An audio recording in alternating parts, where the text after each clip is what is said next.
हम लोग से पहले मिले, मेरे ही पास रह के वो अपना अंदर वो नवल किशोर यादव को अपना बोल के वो लोग मेरा 23 तारीख की रात को मेरे दुकान को जला दिया। जब हम वो लोग समझा कि चला गया दुकान, हम गए सब्जी खरीदने मीठापुर, वहाँ से आ रहे हैं तो मेरी दुकान को वो तोड़ रहे थे। हम 112 पे कॉल किए, 112 वाले बोले कि चलिए यह सचिवालय थाना। मेरे बच्चे का सर इस समय एडमिशन करवाने का समय है सर। 7 साल का बच्चा, इससे पूछा जाए सर, ये अपने उम्र के अकॉर्डिंग सब कुछ बताएगा। जीवन सर कोशिश कर रहे हैं कि हम लोग जो दर्द झेल रहे हैं माता पिता से, अपने इस बच्चे को ना दे। जीवन भर दिन रात साथ रहते हैं। यही सब बात लेके मेरे ये कुछ जीव चटोरा वगैरह जायका पटना ये सब लोग कवरेज किए मेरे होटल को। तो मेरे ससुराल वाले, हम दोनों लव मैरिज शादी किए हुए, तो मेरे ससुराल वाले को पता चला तो वो लोग, हम घर छोड़ के वहाँ से हार करके आगे सीएसपी चला रहे थे ग्रामीण बैंक का। तो आत्मा गवाही ने दिया। इससे पहले हम कलकत्ता काली मंदिर में पुजारी थे, वहाँ एक भक्त जी ने पूछ दिया कि वास्तविक आप क्या विद्वान पंडित हैं? तो विद्वान नहीं थे सर। तो वास्तविक मेरे हार्ट को ही लगा कि नहीं, हम गलत कर रहे हैं। किया गया, हम गए सचिवालय थाना वाले हम ही को धमकी दे रहे हैं कि तुम ही को जेल भेज देंगे, तुम ही को जेल भेज देंगे। आज तक उसमें 2 डिप्टी सीएम लिख करके दिए। सर शासन है कि नहीं है बिहार में, यही समझ नहीं आता। तो मेरा मोबाइल छीन के फोड़ दिया उनके स्टाफ सब लोग। तो हम सीएम हाउस गए, वहाँ से हम लोग को गिरफ्तारी करके ले जाया गया। हमको धमकाया गया, क्या कहते हैं, आप ही को जेल भेज देंगे। बोले हैं कि छोड़िए वहाँ नवल जी का ही है, इस सब के गहराई में आप नहीं जाइए, वो दीवार है, आप उससे सर टकराइएगा आपका ही सर फूट जाएगा। सब गुंडा सब वहाँ बांग्लादेशी को पाले हुए, 2-4 और गुंडा सबको रखे हुए, सबसे मार खिलवाते हैं। हम डर से वहाँ नहीं जा रहे। हम सब लोग जानते हैं कि मेरे पास सारा सबूत है कि मेरा दुकान है यहाँ। इंटेंशन करते वो खुद ही मेरे दुकान का अपने चपरासी से ईंटा तोड़वाए। जी, सचिवालय थाना हम ही को धमकी देते हैं। वो 3 बार वो फोर्स भेजे कि जो खाली कीजिए खाली कीजिए। हम बोले कि ये तो क्यों खाली करेंगे, सारा दुकान खाली करवाइए तब तो हम भी खाली करेंगे। सावती कर्मन में हम भी हैं। सियासत में बैठे हुए लोग हमेशा रक्षा और सुरक्षा की बात करते हैं, रोजगार की बात करते हैं, लेकिन भारतीय जनता पार्टी के एक जो मेंबर काउंसिल है उस पर इल्ज़ाम लगता है कि गरीब का आशियाना उजाड़ दिया, उसके रोजगार का जो अवसर था उसे छीन लिया। और ये महिला आज दर दर भटक रही है। मुख्यमंत्री नीतीश कुमार से गुहार लगा चुकी है, जो एसएसपी महोदय और प्रशासन के जो बड़े या छोटे अधिकारी हैं उन तक पहुंच चुके हैं। क्या पूरा मामला, क्या शुभ नाम है और हुआ कैसे, ये क्या मामला? मेरा नाम प्रीति कुमारी है, मेरे हस्बैंड का नाम फनीश कुमार झा। हम 2 साल से यहाँ बीजेपी के MLC है नवल किशोर यादव, न्यू सचिवालय के सामने वहाँ दुकान लगाते थे। उनके भाई के द्वारा मुझसे 5,000 रुपया लिया जा रहा था और 60,000 रुपया एडवांस लिया गया। तो हम देते आ रहे थे, दुकान भी लगा रहे थे, सब कुछ अच्छा चल रहा था। वो लोग खाना भी फ्री का मांग रहे थे, वो भी देते गए। यही सब बात लेके मेरे ये कुछ जीव चटोरा वगैरह जायका पटना ये सब लोग कवरेज किए मेरे होटल को। तो मेरे ससुराल वाले, हम दोनों लव मैरिज शादी किए हुए, तो मेरे ससुराल वाले को पता चला तो वो लोग, हम घर छोड़ के वहाँ से हार करके आगे सीएसपी चला रहे थे ग्रामीण बैंक का, वो सब छोड़ छाड़ के चल आए। वो लोग इतना टॉर्चर करते थे, वह नहीं रह पाए। यहाँ उन लोग को पता चला तो वो लोग आके यहाँ पर हम लोग से पहले मिले, मेरे ही पास रह के वो अपना अंदर वो नवल किशोर यादव को अपना बोल के वो लोग मेरा 23 तारीख की रात को मेरे दुकान को जला दिया। जब हम वो लोग समझा कि चला गया दुकान, हम गए सब्जी खरीदने मीठापुर, वहाँ से आ रहे हैं तो मेरी दुकान को वो तोड़ रहे थे। हम 112 पे कॉल किए, 112 वाले बोले कि चलिए यह सचिवालय थाना। उससे पहले मुझे कई बार मारपीट किया गया। हम गए सचिवालय थाना वाले हम ही को धमकी दे रहे हैं कि तुम ही को जेल भेज देंगे, तुम ही को जेल भेज देंगे। एक बार मेरा मोबाइल फोड़ दिया गया, तो हम दिखा रहे थे कि यहाँ क्या कहते हैं, पटना नगर निगम के अधिकारी आए तोड़वाने के लिए। तो हम दिखा रहे थे कि बहुत सारा दुकान है, MLC साहब के भाई का खुद दुकान है अतिक्रमण में, वो लोग चला सकते हैं, हम क्यों नहीं चला सकते। तो मेरा मोबाइल छीन के फोड़ दिया उनके स्टाफ सब लोग। तो हम CM हाउस गए, वहाँ से हम लोग को गिरफ्तारी करके ले जाया गया। हमको धमकाया गया, क्या कहते हैं, आप ही को जेल भेज देंगे। अब बताइए हम क्या करें, कुछ मुझे समझ नहीं। मेरा एक बच्चा है, इसका पढ़ाई बंद है। मोबाइल थाना पे हमको ला के दिए, सारे सबूत मेरे पास होते हुए हम वहाँ स्पॉट पे जाते, 1-2 मीडिया वाले को लेके गए, उन लोग को पकड़ के डिलीट करवा दिया वीडियो। हम लोग को सचिवालय में माने क्या कहते हैं, बांग्लादेशी को रखे हुए हैं। सब गुंडा सब वहाँ बांग्लादेशी को पाले हुए, 2-4 और गुंडा सबको रखे हुए, सबसे मार खिलवाते हैं। हम डर से वहाँ नहीं जा रहे। हम सब लोग जानते हैं कि मेरे पास सारा सबूत है कि मेरा दुकान है यहाँ। बोलते, कोई पूछने जाते बोलते कि हमको क्या पता है, उसका दुकान तो नहीं है, ये कब की गई है। हम जबकि 22 तारीख तक हम दुकान चलाए, उसका वीडियो मेरे पास है।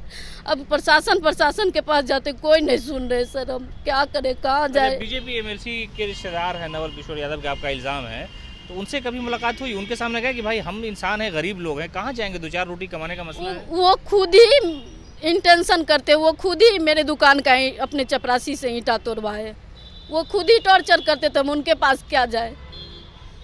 अभी क्या वो मुख्यमंत्री आवास से कुछ आश्वासन नहीं है? जी कुछ नहीं, हम कहीं भी जाते हैं कोई नहीं सुन रहे, बस आवेदन ले लेते हो गया, हम लोग दर दर भटक रहे, कोई नहीं सुन रहे सर। कोतवाली थाना ने क्या कहा कि उस केस में क्या? कोतवाली नहीं, सचिवालय थाना जी, सचिवालय थाना हम ही को धमकी देते हैं। वो 3-3 बार वो फोर्स भेजे कि जो खाली कीजिए खाली कीजिए, हम बोले कि ये तो क्यों खाली करेंगे, सारा दुकान खाली करवाइए तब तो हम भी खाली करेंगे, सावती कर्मन में हम भी हैं। तो वो लौट गए अपना, नहीं कुछ बोले वो लोग, उन्हीं लोग के अच्छी से सब हो रहा है, वही लोग इनको आत्मबल मजबूत किए तभी तो ये लोग कर रहे हैं। ये खुद शासन है और प्रशासन से भी इन लोग को सपोर्ट मिल रहा है तब ये कर रहे हैं। क्या लगता है, पत्नी आपकी परेशान है, आप भी उनके साथ साथ रहे, छोटा बच्चा आपके पास है, क्या लगता है, क्या उम्मीद है, सरकार से कुछ उम्मीद है, प्रशासन से? सर सरकार के एक एक निचली इकाई, थाना अध्यक्ष से लेकर के हम सीएम तक जितने भी चेयर है सब जगह हम जा कर के देख चुके हैं सर। इससे पहले सीएसपी में भी जब हमारी पत्नी थी, बिना शो कॉज मैनेजर साहब के षड्यंत्र करवा करके एक यूपी के बाबू साहब मैनेजर आए, उनसे षड्यंत्र करवा के हटा दिया गया बिना शो कॉज पूछे। आज तक उसमें 2-2 डिप्टी सीएम लिख करके दिए। सर शासन है कि नहीं है बिहार में, यही समझ नहीं आता।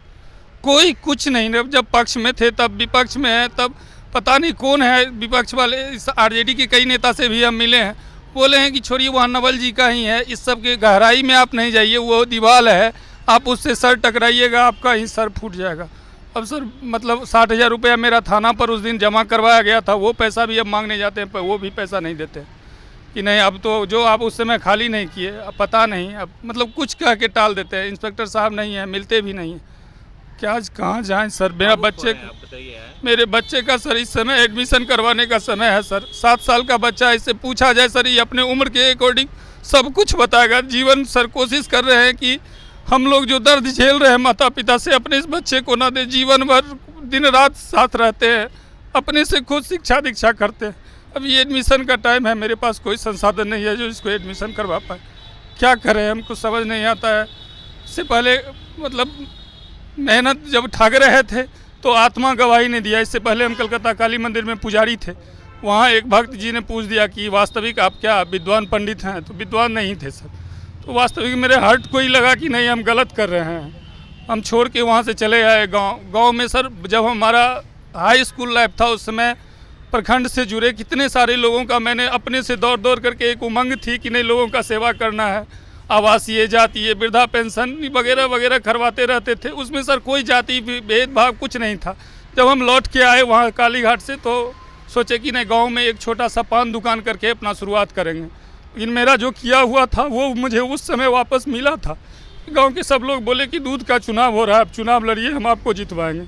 और वास्तविक बहुत बड़े 100 बीघा के ज़मींदार के सामने हम भूमिहीन इंसान को जितवाया गया। उसमें मैं सब जाति में क्यों बांटूं, मानव तो मानव है। जो गरीब व्यक्ति लगभग जितने भी कौम के थे वो सब के सब हमारे वोटर बने थे। हमारा परिवार एक पुराना ज़मींदार परिवार में से था। आज भी समस्तीपुर के शिक्षा माफिया है हमारे तीसरे दादा। हम सर अपने यहाँ किसी को भेद नहीं रखते, सबको अपने जहाँ बैठे हैं वहीं सबको बैठाएं, चाहे वो गंदा रहे या साफ। क्योंकि सर कभी कभी हालात हमने भी चिंतन किया, हाल स्टेशन पर जब बैठते हैं हम किस घराना के हैं कि छोटे घराना के हैं समझ नहीं आता। तो फिर अपने घर पर मानव से भेद क्यों। मेरे परिवार को ये सब भी चुभा। दूसरी बात, उन लोगों की जैसी मतलब हम नहीं बन पाए। हम सर दिखावे वाले पंडित नहीं बनना चाहते। हमारे अंदर में हम ये सोचते हैं कि पहले हम इंसान तो बने, बाद में पंडित बनेंगे। घर से उत्पीड़न हो रहा है। यहाँ भी जब हमको देखा कि अब यहाँ खुशी से रहने लगा तो नहीं, चलो अब वहाँ भी उसको डिस्टर्ब कर दो। हमारे परिवार के लोग यहाँ आकर के इन लोगों से मिलके इन लोगों को लोभ दिया गया कि हम आपको 15,000 का महीना देंगे, इसको किसी तरह खाली करवा दीजिए। और ये 2 महीना से वो लोग आए हैं, उसके बाद से हमारा उत्पीड़न शुरू हो गया। हमको समझ नहीं आता कि हम क्या अपराध किए। भाड़ा चाहिए ज़्यादा तो लीजिए ना भाई, हम दे रहे हैं। कौन चीज़ नहीं दी है, हम उनसे लड़ने के सक्षम हैं। कहाँ 5 बार का एमएलसी, कहाँ भूमिहीन इंसान, हम उनसे कभी बगावत कर सकते हैं क्या। और तब मेरे साथ शायद लगभग बहुत सारे लोग, किन्हीं से भी आप पूछ लीजिएगा। नवल किशोर यादव जी आज से कुछ दिन पहले हम नहीं थे, वहाँ पानी जम जाता था, हमारी पत्नी थी अकेली दुकान में, जबकि ये अकेली चलाती थी कभी कभी, हम और कहीं कोई उसी दुकान से मेरा भरण पोषण नहीं हो पा रहा था सर। इस बीच में कुछ दिन से चलने लगा है, जैसा आप बताएंगे सब लोग आपको। तो हमको और कोई काम करते थे अपना। हमारी पत्नी थी दुकान में, उस समय आकर के खुद खड़ा होकर के ईंटा तोड़वा दिए, बोले तुम लोग को अब जल्दी खाली करवाते हैं। तो उनसे क्या फरियाद करेंगे? जब इंस्पेक्टर साहब आए, उनके मौसेरा भाई हमको मारे, इंस्पेक्टर साहब उसको गिरफ्तार करके ले जा रहे थे, तो इंस्पेक्टर साहब को बुला करके एमएलसी साहब खुद उसको छुड़वा दिए और हम लोग को लेके चले गए थाना। उनसे क्या फरियाद करेंगे?